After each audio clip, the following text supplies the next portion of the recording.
my hound and my gun. Chasing them deer, rabbit, and squirrel, now that's my kind of fun. I like going fishing too, I'll go on any whim, looking for the big bass, the crappie, and the brim. Just give me a wide open field to walk through. Give me an ocean so deep. I want to ride the longest river in the world, or maybe climb the highest mountain peak. Like going down to the fishing hole, my buddies and me and my old cane pole. Bait them hooks and wet them lines, it's a life I love so fine. It's almost supper time, you'd think the world was mine. And now for today's outdoor adventure, here's Archie Phillips. Well, folks, this gorgeous wreck you see right here is probably the premier dive site on the Gulf Coast. This is the Empire Mica dive at 110 feet. And my diving companion and spearfishing buddy, Mr. Alan Scott, who's with me here. And Alan, have you dove the Mica before? No, this is my first dive on it, Archie. It's a gorgeous thing. People come from everywhere to dive it, and we particularly wanted to dive it because it's the home of some giant barracudas. And a little background for this thing is that it was sunk in 1942 by 2 German warships. And there you can see all the stuff on there and incrustations. And Alan, you already after big old barracuda there, aren't you? Yeah, I think I've already spotted one. Yeah, they were all over that deck. First time I dove it, I could not believe how big those cudas were. Look at that big old monster there, Alan. Mm-hmm. And we're down pretty deep, and there Alan nailed it. Right there could have been a deadly shot. We could have lost him right there, couldn't we? And tell him what happened when it wraps like that. When they wrap around, they tend to break the cord, Archie. Yeah. And now we're fishing. Give them the breakdown on the kind of guns we use on these big fish, Alan. All right, on these big fish, I don't like to use anything but I use the JBL 450 Magnum because it's the best 3-rubber gun, and it comes with a detachable head, which you've got to have on these large fish. Now, I noticed that you and me and you've been spearfishing buddies for a long time, but you got a spot that's no bigger than a quarter that you try to aim for on all these big fish. Why is that, Alan? Well, you try to get a kill shot if you can. If you don't, they will pull you off. All these big ones will. You know, I've been with you where you could hit them and it looked like they pull you all over that wreck, and I've been with you when it looked like it come out of a deep freeze. They just, the minute you nail them, they just go limp, and that's the end of it, isn't it, Alan? Sometimes. That's the way we want it. Well, this one here wasn't too bad, was it? Now, that didn't put up much of a fight. Well, you know, this wreck right here, now, we've got Lane Johnson there. The little yellow thing on there is the Orca computer. And up to this year, I hate to say this, and I've been diving about 35 years, and we started way back yonder with the old CO2 bottles and the old surplus military equipment, no BCs. The tank would be a little hard to breathe, and that's when you know time to come up at it. Right, that's the way I learned. Equipment has changed, but these computers, we found out all through these spearfishing shows we've done, that's the grandest thing it ever was, because that thing sits there and calculates exactly how much bottom time that you've got while you're diving. And when you're down there, we've got 100 cubic inch tanks on because we're in a good deep dive here.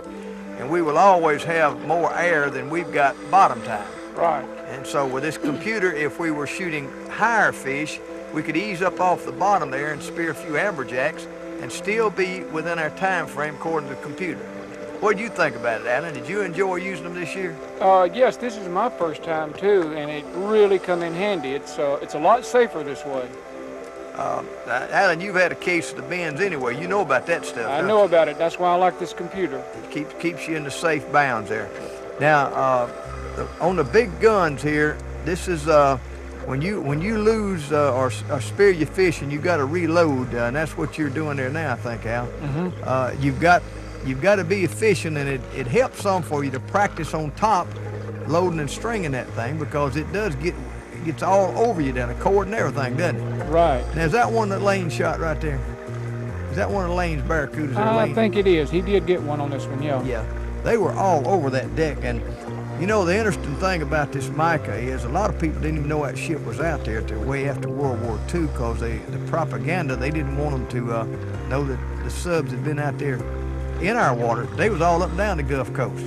And I think this is Lane's first Barracuda. That's his first Barracuda. He's proud. Yeah, he's not been certified all that long, and we want to say this now. This is not a backyard dive here. This is one of the deeper dives in the Gulf. And way back yonder, before there was such things as certification and all of that, we'd just get a buddy and go out there and stick a tank on him, and away we'd go.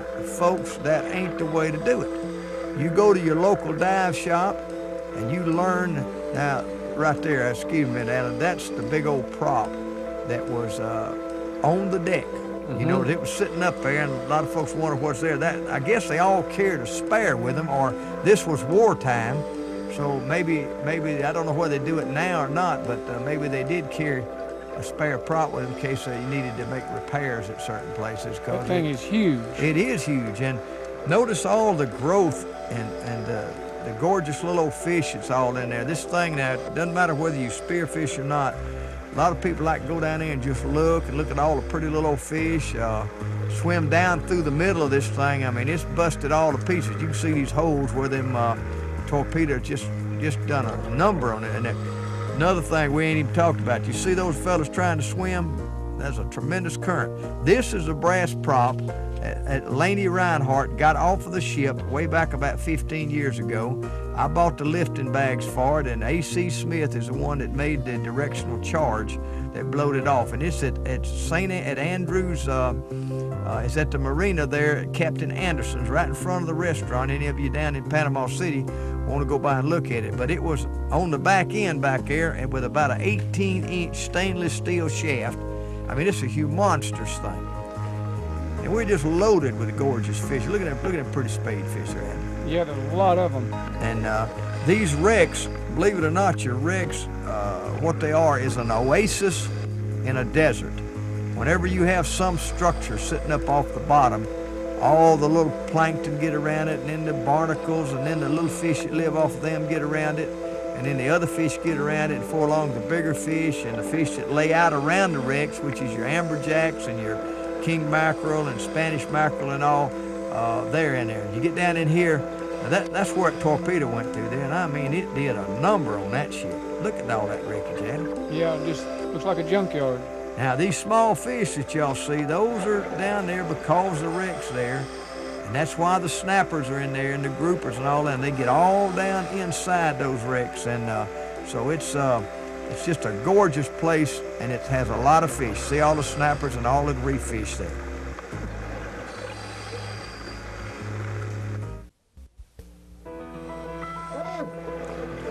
Now, Alan, people are going to be wondering what that weight belt is doing on the deck of that ship. Would you mind explaining to people how that came to be? Well, that one fell off, someone going down, and we used it to tie our fish off this time because we didn't have a sack with us, but it worked out well that we used it. Now, tell them about this sack business. We're going to show them in a minute how it works, but why do you use a sack? Well, we prefer to sack them because it keeps the fish hidden and it cuts down on like sharks. Yeah, we sure don't need no sharks. I want y'all to look at the current. Now, these fellas here is trying to stand still. Physical fitness has quite a bit to do with diving, and it's a good idea for you folks that are planning on doing some active deep diving is to keep yourself physically fit out there too. It wouldn't hurt to do a little running, a little walking, jogging, and so forth, because you can get in a running current out there and get yourself in trouble. Now, this is the backside where that torpedo blowed that off, and here is the, I guess that's the boilers there, adding off the back end of it. And this broken debris is where we generally find our snappers and grouper, and that's what you're stalking right now, isn't it, Danny? I think we are hunting grouper or snapper now, yeah. And this is off out to the back end, back where the other prop was that was taken off of the craft. And you see all the debris in there. It's just everywhere. And the small fish are in there by just jillions of them. Now, you got one stalking now. What we got there, Andy? I believe that's a grouper. He's all around in that. Good shot, good shot. Now, Alan, you know, it looks real simple here, these three banded guns, but there's a tremendous force that's released when you pull that trigger in it. Oh yeah, each rubber on that gun has got 100 pounds of thrust to it, so we're looking at 300 pounds of thrust every time I shoot that gun. I've noticed on a lot of the dives I've made with you. Now that's a fine black grouper right there. All right, there's a detachable head. Come all the way through the fish right there. Then he can't pull off. That's right. Puts a good pull, cause he can pull the flesh right off of those things, can't he? Mm-hmm. Yeah. And I notice you don't shoot right straight into the wreck. You've had some experience in busting your shafts up, haven't you? Right. You try not to let it go through and hit something else. Look at the grip he uses now. He's got a special way he holds these big old fish. You folks just learning skin diving, spearfishing, you take your thumb and break through in them gills right in there. You got a little hole you like to make under the throat, don't you, Adam? Yeah, that takes all the fight out of them. They're dead once you do that. Yeah. And then you got a good handle. You can hold on to him till you can get up there and get him bagged up. Right. But we are in a pretty good current, so you want to always check your current, before you get too far gone, because sometimes it rips. Now what I'm doing there, I'm going down, straight down, and this is the way you go onto your wrecks. Most of the time they anchor down, and you go down, and we want to talk about on your mast and your ears. As you go down there, you be certain that you clear your ears. It don't matter if you've only moved 3 or 4 feet. How many times you clear your ears going down, Adam? 2 to 3 times usually. In other words, some people may have to clear more than that, won't they? Yeah, you never know. So get those ears cleared so you don't bust an eardrum or something down. Boys, I'm begging right there, Adam.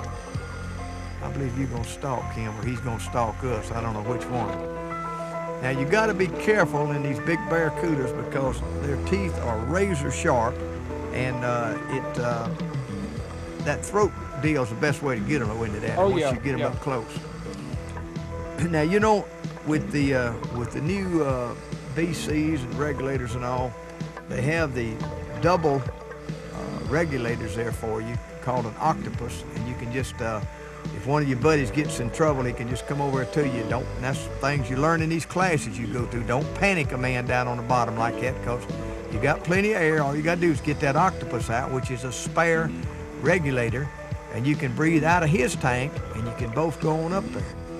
And there's all the old hatches and the old things that were on the ship. This ship was carrying oil to England. This was its maiden voyage, and it was built over there in Houston-on-the-Tees, England, but it was owned by the Ministry of War, and it was trying to hug the coast right in there near Apalachicola when this sub, it got it twice on the port side with torpedoes, and it said that it listed around for a day. Can you imagine anything like that listing, Alan, with 2 torpedoes blow through the side? I don't see how it did anything but went straight to the bottom. I don't either, but it floated for a whole day, and I don't see how it stayed up with those holes in it. Yeah. There you can see the old pipeline. I believe you fixed to shoot you a barracuda right here. Looks like it. Is he going to get the edge on you, Alan? No, he looks like he's leaving. Uh-oh. Well, now, a lot of times that's your worst angle right there, isn't it? That's the worst shot. Did he pull off? I can't tell, but No, he's going down. I believe you got him. You want a quarter and end shot, don't you, Alan? Right. In other words, if it's going away, it's very similar, and there's probably a complete clean miss there. If he's going away from you and you fire, he can hear that click, and if he's facing the other way, he's gone before the spear gets there, like a deer jumping the string. Look at them gorgeous snappers, just covered up. Now this is the front end where it was just shot right off, where that torpedo just blowed the whole front out of this thing. How that thing floated, I don't know. I just don't see how in the world that boat ever floated. Look at this thing across the bow. Coming right across the deck. The barracudas everywhere. And that's a good angle right there in the day. He's coming towards you. That one's better, yeah. Yeah, there he is. 2 of them there together. Mm-hmm. And now, boy, he's going everywhere. He's all up under that stuff. That's a good big one, too. Now, that one there, that wasn't a graveyard kill, but you can see the shaft is all the way through him on the back side there. Alan, I believe you're going for a ride on that one. That one's fighting. Yes, sir. Now, another thing about spearfishing, be comfortable with your diving. In other words, learn how to clear your mast, learn what happens, and you do all this in a swimming pool before you ever get out there. if you get water in that mass, you know instantaneously what to do, don't you, Al? Right. You know how to clear it out. Clear it out and Don't panic. Don't panic. Make sure your flippers are adjusted correct. Your weight belt fits snug. Alan, what is your weight as far as your body weight now on this dive? How much will you weigh here? 165, and your weight, you should wear about 10% of your weight. So that would be, what, 16, 17 pounds? Right. Well, that's a good way to figure. And then now the BCs are buoyancy compensators. I never had one on me till about 4 years ago, and I thought I died and went to heaven. How long have you had one, Adam? About that long. About that long. We're from the old school of diving, and you know, we just didn't get into the newer equipment. But I'm here to tell you, all this new equipment has got its place. It's very good, and especially on these big fish. If that fish had dove, you could have used your compensator and put some more air in there, couldn't you, Adam? Right. I've had to use it on a lot of these big fish. You inflate some air in, and they can't pull you down. Yeah. Now you're getting that grip on him right there with your thumbs too. Now I want to say this. On any of these wrecks and coral and all this kind of stuff, everywhere you look is some sharp objects, all down on that deck and all. And now, Alan, I know sometimes you don't wear a wetsuit, but I wear a full wetsuit and gloves on every one of these dives because I got an infection in my knee right off of just a little old spine off of a red snapper. And my whole leg swole up, and they said ankylosis could have set in, which will make you go lame, make it where you can't even walk. And these staph infections are real, real bad. So wear gloves down there and wear your wetsuits, and try to not drag your body over these things. There's a tendency to think that those wetsuits will completely protect you, but a lot of that stuff is so sharp that it will actually go right through that wetsuit, which this snapper fin did. Look at that rip right down through the middle where that busted that deck open. Mm-hmm. Now here's the bagging situation, and we've done it a number of ways. And how long is that bag, Adam? That bag is almost 6 foot long. And you put him down in there, you won't get a reflection or a refraction off of the fish. And if there happens to be one of them old bad old ugly fish down there, he won't see it, and he won't see it flouncing, and he won't get that vibrations that'll make him come in there. I see you left your knife down there on the bottom. That's another thing. On these deep dives, or on any dive, carry your knife with you and make sure it's good and sharp, because you'll never know when you might need it down there, and you want to stay safe, so carry your knife.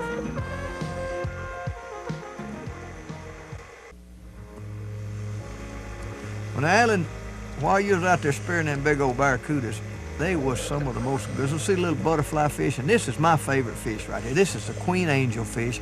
And look at that little colony of them. And the thing about them, they'll have them one little place on that boat that they like better than the rest of the place. Those little butterfly fish, those are little black streaked ones in there.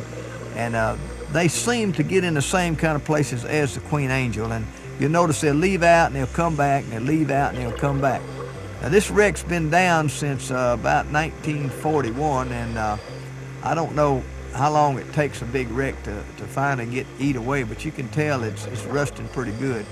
Look at that strawberry grouper right there. That's beautiful. Oh, they're up on top. They just full of all different kinds of colors and everything like that. So we enjoy the aesthetics of it, and it's another world. Diving is a great sport. Any of you that had never tried it, all you got to do is pick up the phone and call your local dive shop, and those folks are real good. They're going to take you, and they're gonna give you classroom instruction, and they're gonna go over everything with you. They're gonna put you in a swimming pool. They're gonna teach you your equipment, and you want to learn that equipment real good, because it's way better than what we used to have years ago. Way better, and it's good, safe equipment. And these people at the Hydrospace, they're the ones that we went out there with. They've got real good boats that carry you out there. You've got a place for your tanks and your racks, and they got experienced master divers on the boat, and they know what they're doing. Look at that gorgeous bunch of spadefish. And these things run in schools. I don't know why they like that, but they'll just deflect one way or the other. And they're just a gorgeous species of fish. Here's an old open hatch here, Adam. Now, you got down in the middle of that thing, and I got in there as far as I could go on several of these places, but you want to be careful probing too deep in some of these old wrecks, because a lot of wire and stuff. We was on the deck there a while ago, and you could see a lot of monofilament line. There's some right there. everywhere these fishermen go, they leave that line. Now there's, I guess that's you right there, isn't it, Alan? Is that one of them other divers? It looked like Lane. Probably was Lane. And we're stalking around the back edge. It was shot off with a torpedo. But what I was saying about there's some monofilament there. Keep that knife handy, because you don't never know when one of them hooks, there'll be some hooks down there too, catch into your flippers or something. That's a big gourd. Now, Alan, I don't know where you was at. I think you was loading your gun while I was out there filming them little fish. Now, that one right there, that would have been a perfect shot had you been right there with me. Barracuda. But a lot of times I'm looking one way when you're looking another, and many times we miss some big old fish that way. But that one was probably in the 40, 45. Here's the granddaddy. Look at old granddaddy coming up there. Man alive. What a barracuda. Look at him go across that deck, Alan. Gorgeous. Well, Alan, those were excellent dive boats we owned from Hydrosport. They could get on out there pretty quick too, couldn't they? Yeah, those were old crew boats, I think, that they used to carry the crews to the oil rigs with. And it's all you got to do, they furnish tanks and everything. If you need to go, I think even rent any kind of equipment you need, just give them a call down here at Panama City. That's the Hydrosport diving, Hydrospace diving shop there. We had quite a few people on that particular wreck that day. A lot of days you go out there and there's nobody out there, but it's a good, safe dive. This is for experienced, advanced divers. So give them a call down there at Panama City and enjoy the Empire Mica diving, because it's one of the most gorgeous wrecks that you'll ever go on anywhere. It's got quite a bit of history behind it, and you can go down there and see right where them old torpedoes went through that thing and stare at them big old giant barracudas and all the beautiful fish on the wreck.